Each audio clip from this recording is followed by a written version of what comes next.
명성교회 성도 여러분, 좋은 아침입니다. 하나님께서 기쁘게 받으시는 예배의 삶 사는 수요일 되시기 바랍니다.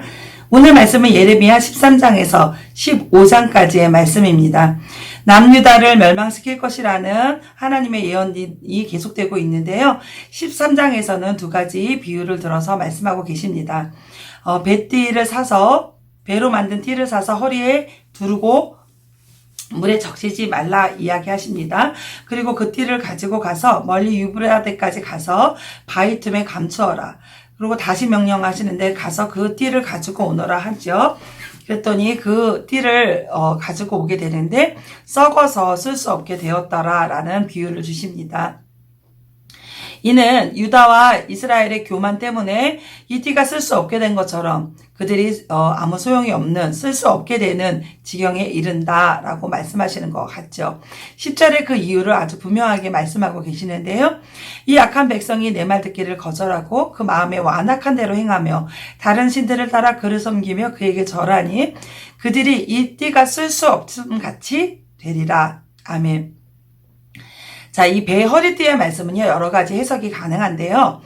새로 사서 허리에 묶은 배띠를 하나님께서 택하신 이스라엘 백성들로 보는 것입니다. 그래서 하나님께서 허리에 두르시고 그것을 사용하시는 것처럼 이스라엘 백성들을 제사장 나라로 사용하셔서 많은 백성들 가운데 여호와 하나님을 보이는 민족으로 선택하셨다는 거죠.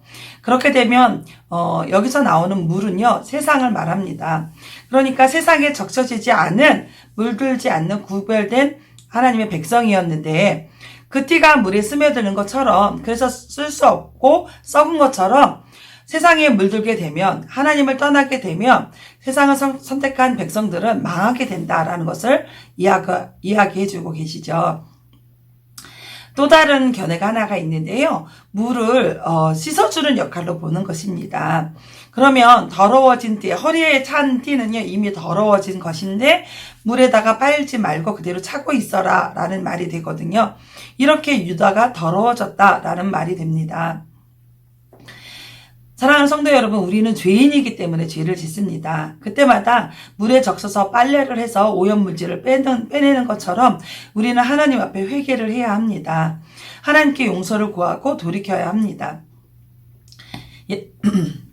예레미야는 순종하여서 1200km나 되는 유브라데까지 갑니다. 그래서 이 유브라데는 바벨론을 통과하는 두 강의 강 중 하나이거든요. 그래서 유브라데 자체가 바벨론을 의미하기도 하지만 또 이런 의미도 있다고 합니다. 죄를 지은 하나님의 백성이 하나님과 이렇게 멀어졌다라는 것을 말하기도 한다고 합니다. 자, 12절에는 다시 가죽 부대에 포도주가 차리라 라는 말씀을 주시는데요. 이 말씀을 들으면 백성들이 이렇게 생각할 거다라는 말씀까지 주십니다. 포도 농사를 하고 수확이 많아지면 당연히 포도주를 만들게 되고 그 포도주를 가죽 부대에 가득 채워 넣는 것. 이 일은 정말 당연한 일이기 때문에 그 일을 모를 사람이 누가 있겠느냐라고 이야기한다는 거죠. 그런데 하나님께서는 이렇게 당연한 일처럼 내가 가지고 있는 분노, 내가 가지고 있는 심판을 그 가죽 부대에 포도주를 가득 채워 넣는 것처럼 남유다 백성들에게 쏟아낼 것이다. 가득 채우겠다. 이런 말씀이라는 거죠. 불쌍히 여기지 않으시고 그들을 멸하시겠다. 여호와 하나님께서는 말씀하십니다. 15절부터 19절까지는 예레미야의 입을 통해서 하나님께서 말씀하시는 것이 아니라 하나님께서 직접 말씀하시는 직접 합법의 예언들이 들어있습니다.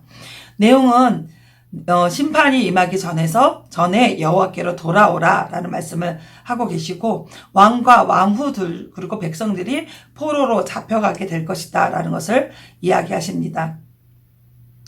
내가 친구로 삼았던 남유다가 의지했던 나라들을 심판할 것이고 구스인이 자기의 표범이 자기의 반점을 없앨 수 없는 것처럼 그거는 불가능한 일이죠. 그들이 할 수 없는 일이죠. 그러니까 그런 거랑 똑같이 남유다가 죄악을 절대 고칠 수 없다라고 단호하게 말씀을 하십니다.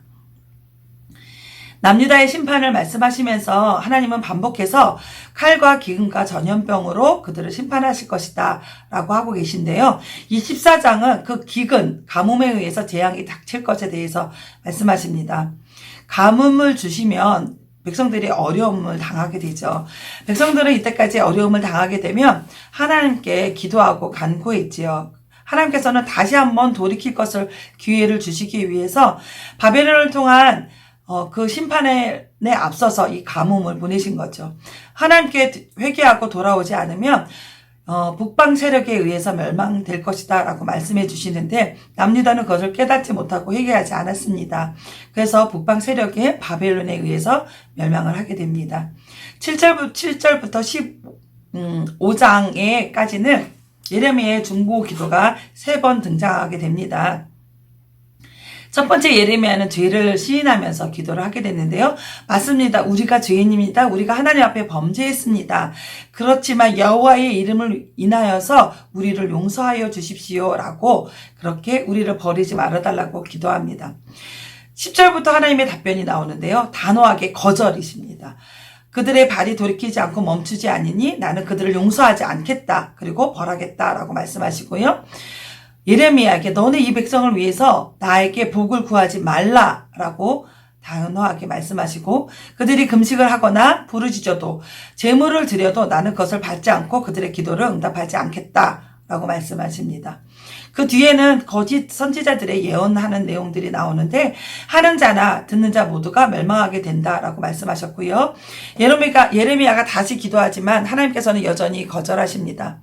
하나님의 성품을 의지해서 기도하고 또 자기가 다른 사람들에 의해서 위협을 받고 있는 것에 대한 기도도 하나님 앞에 드립니다.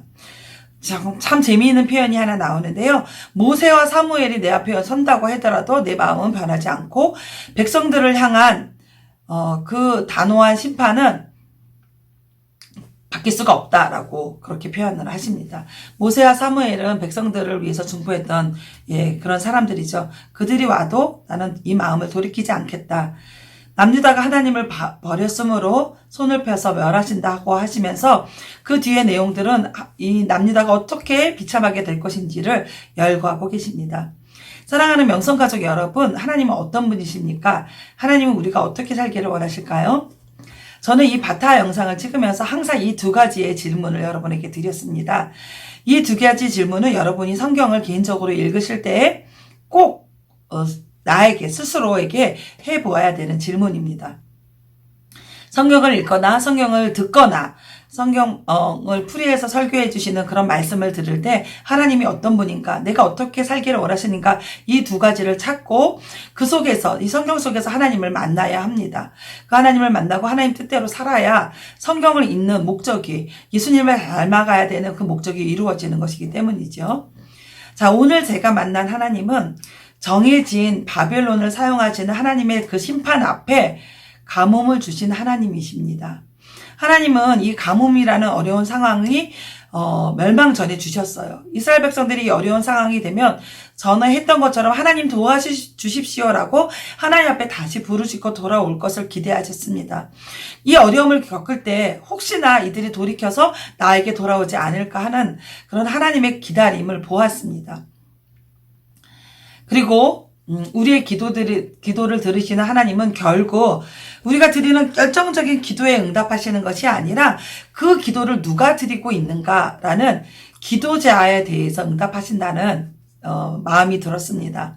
여러분, 예레미야가 하나님의 사람이고 탄식하며 울며 하나님 앞에 남유다를 위해서 기도했지만 그렇게 간절히 드린 기도의 행위 때문이 아니라 그 기도를 드리는 남유다 백성들이 전혀 하나님이 받으실 만한 상태가 되지 않았기 때문에 죄를 인정하고 주께로 돌아가지 않았기 때문에 하나님께서는 그들에게 그 기도를 응답하실 수 없는 것입니다. 그렇다면 결국 우리는 죄가 없어야 합니다. 하나님 앞에 죄가 있으면 하나님 앞에 나아갈 수가 없지요. 우리가 이초등부 자녀들에게 이렇게 얘기했습니다. 숨을 쉬는 것 같이 회개하자. 그것은 숨을 들이마시고 내뱉어야 되잖아요. 죄를 지을 때마다 내뱉는 것처럼 바로바로 하나님 앞에 회개하고 자백하고 용서를 구하고 그 길에서 돌이키자라고 말한 것입니다. 명성 가족 여러분, 하나님 앞에 나를 돌아보고 늘 회개하고 하나님의 응답을 풍성히 받고 누리는 저와 여러분 되시기를 소망합니다. 명성 가족 여러분, 말씀 충전으로 승리해요.